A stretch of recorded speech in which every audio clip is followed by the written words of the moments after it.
За самсамнаха өнөөдрийн бичлэгээр бол Момотой хамт бичлэг хийх болно. Тэгээд өнөөдөр Момотой хоёр хамтдаа мал эмнэлэг явж вакцин хийлгэнэ.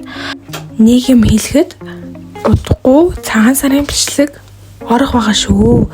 Тэгээд бичлэгнүүдээ жоохон удааж оруулж байгаа шүү. Уучлаарай. Одоо ингээ Момо бид хоёр гарах гад өмсүүлэх юмнуудыг одоо бэлдэж байна.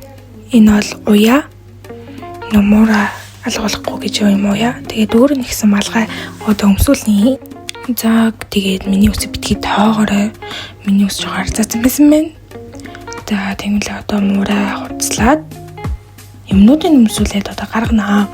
Манай муур айгу тархалсан байсан болохоор юун жоохон таарж өгөхгүй. Тэгээд хамгийн том дээр нь тавьж өмсүүлсэн баха.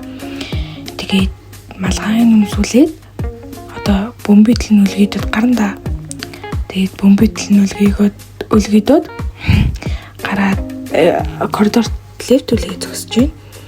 Анамор юу вэ? Намайг хаашаа дагуулдаг явах чаа вэ? Гагсарцаар лифт рүү харж ин. Тийм одоо машинд ороод ирээд за миний хайж суугаад гэж юу ах вэ? Хэвдэж байна.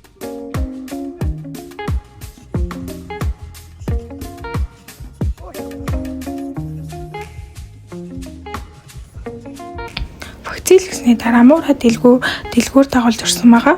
Тэгээд мал эмнэлэгний хажууд амьтны хэрэгсэл зардаг дэлгүүрээс нь тэндээс муундаа гоё цүнх авсан. Тэгээ өөртөө пижоны powder авсан.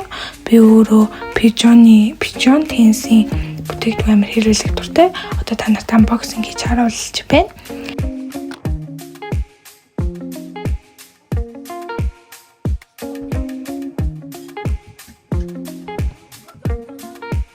За тэгээ энэ үрээр миний бичлэг дуслаа. Like and subscribe.